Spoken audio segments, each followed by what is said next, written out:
Hoje eu trouxe um pedacinho da Itália para compartilhar com você em uma viagem por meio da obra Lenin, leitor de Marx, Dialética e Determinismo na História do Movimento Operário, na interpretação do professor pesquisador Gianni Freso, a quem tenho a honra de receber aqui no Ponto de Leitura. Professor Gianni Freso, bom dia. Bom dia. Seja muito bem-vindo.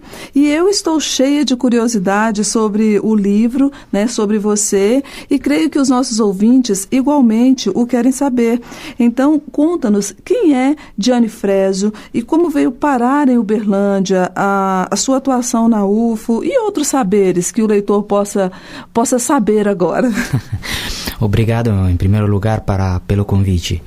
Eu trabalhei na Itália, fiz o doutorado com Domenico Lo Surdo em Urbino, depois trabalhei na Universidade de Cagliari e teve uma proposta como professor convidado de um ano na Unesp, em Marília. Foi o professor Marcos Del Roio que me convidou para atuar atividade ao lado de Antonio Gramsci e começar a estudar Coutinho e Gramsci no Brasil. Depois dessa experiência, eu participei aqui num concurso que estava aberto. Fui convidado antes para dar palestra sobre Gramsci. Participei do concurso porque gostei da cidade, gostei da universidade, da estrutura. Então, felizmente, venci o concurso em agosto. Tomei posse e comecei a trabalhar aqui nessa cidade. Que sorte a nossa, hein? Professor, você é autor de diversas obras em italiano. Por que escolheu Lenin, leitor de Marx, para trazer ao Brasil?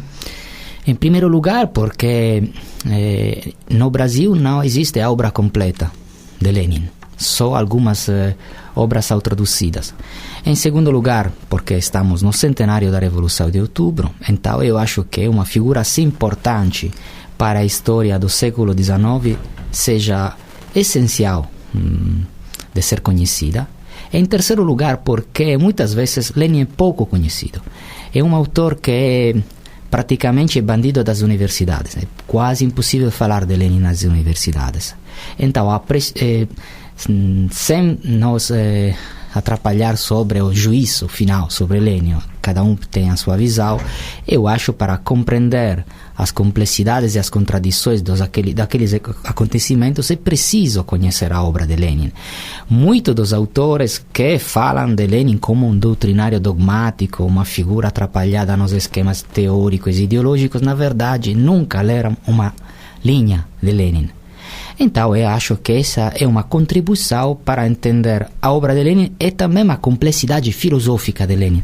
Lenin se define um filósofo de base, porque ele se considera um militante, mas ele estudou a filosofia e participou do debate filosófico em função de algumas questões não superficiais, como as fontes do marxismo e no interior do marxismo a dialética hegeliana como elemento essencial para não reduzir em forma mecânica e unilateral as relações entre economia e complexo ideológico da sociedade.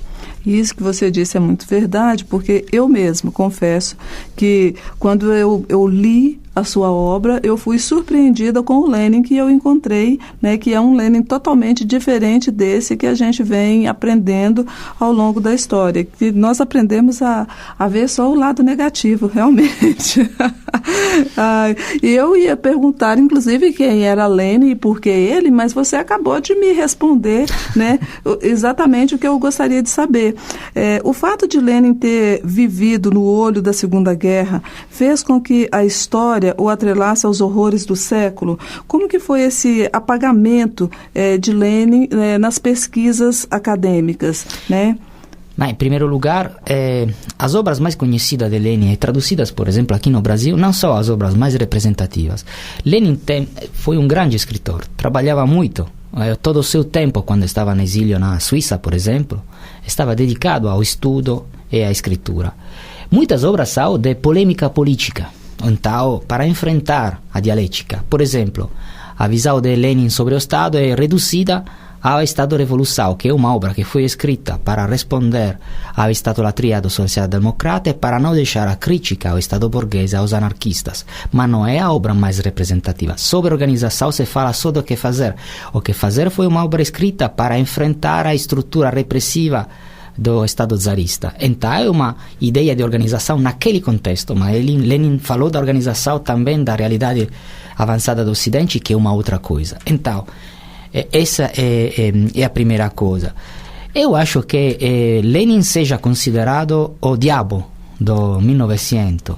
É a Revolução de Outubro o pecado original desse século ensanguentado, porque representou a primeira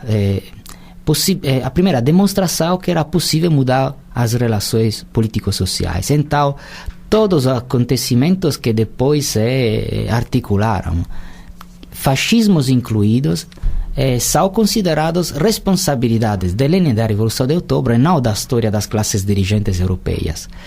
É impossível dizer que a Primeira Guerra Mundial é responsabilidade de Lenin, porque a Revolução de Outubro começou na Guerra Mundial, mas quase, podemos dizer. Então, a tendência é a representar o 1900 como um século de totalitarismo, de horrores, de ditaduras. Na verdade, o 1900 é o século no qual as massas populares ganharam os maiores direitos sociais, políticos, civis em todo o mundo.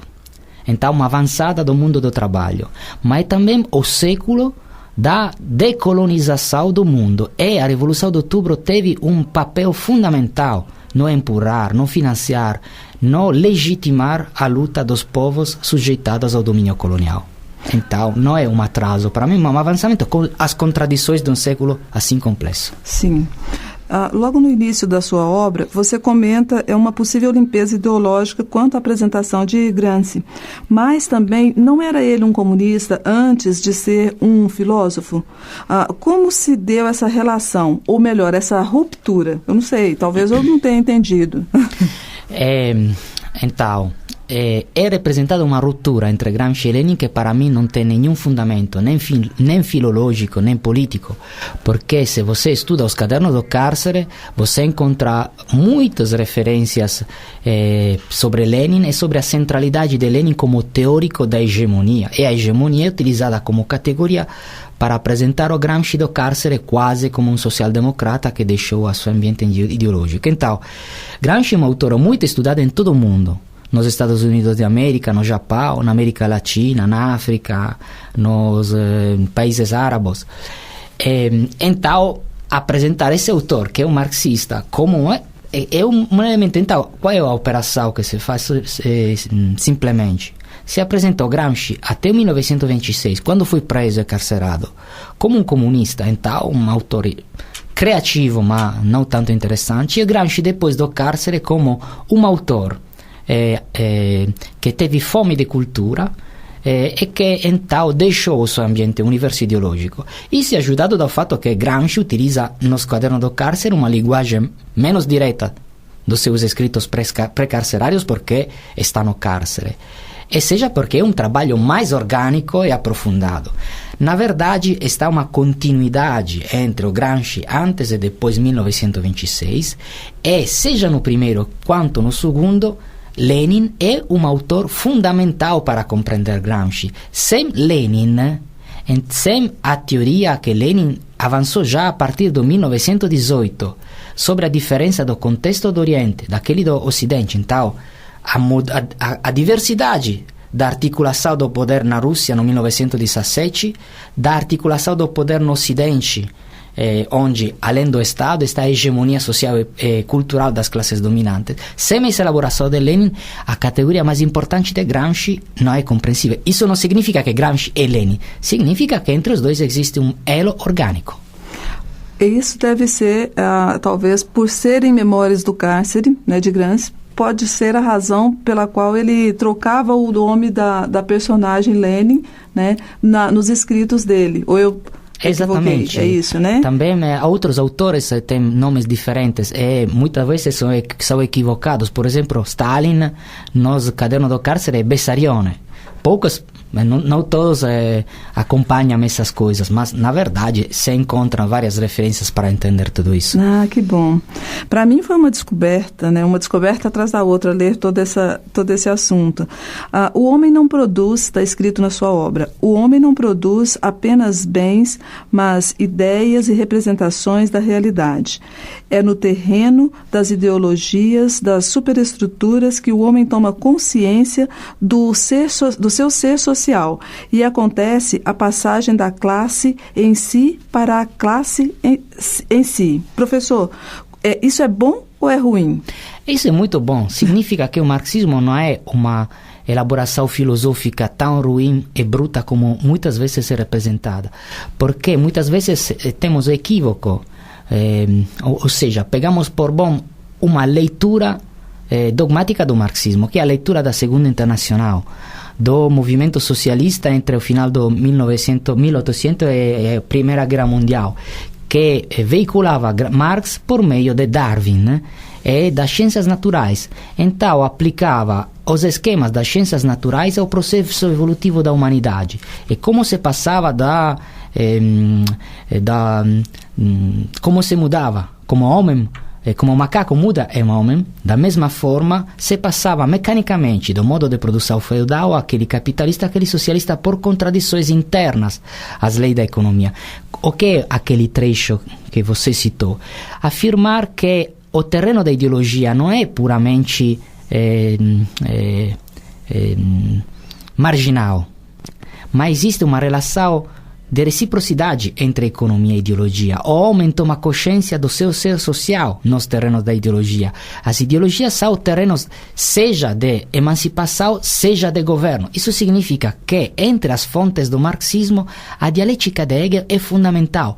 Os teóricos da Segunda Internacional do marxismo substituíram Hegel com Darwin. Isso foi o erro fundamental que teve como consequência uma leitura muito mecânica e grosseira do materialismo histórico. Lenin é um dos primeiros que faz um trabalho para resgatar o papel de Hegel, então entender a importância da dialética. Isso explica porque Lenin fuge dos esquemas para os quais a revolução teve que se articular em qualquer parte do mundo com as mesmas idênticas modalidades. Segundo Lenin, a revolução deve ser o fruto de um processo cultural nacional. Professor, muito obrigada pelo bate-papo, por esse ensino que você trouxe para mim e com certeza para o nosso ouvinte também. E eu espero poder trazê-lo aqui mais vezes, para a gente se deliciar mais com o conteúdo dessa obra, que é uma obra imensa, ela tem quase 300 páginas, né? Um ensino muito bom, muito interessante. E muito obrigada. Muito obrigado pelo convite, é para mim um prazer e espero de voltar. Caro ouvinte, vou deixar uma frase que está às páginas 219 e 246 da obra de Gianni Freso. Abro aspas. A genialidade de Marx localiza-se justamente no fato de que este soube enfrentar e resolver questões já apresentadas pelos setores mais avançados do pensamento da humanidade. Para Lenin, a dialética das coisas cria a dialética das ideias e não o contrário. E para Freso, a ideia é a verdade e a verdade é processual. Das ideias objetivas, o homem alcança a verdade objetiva por meio da prática.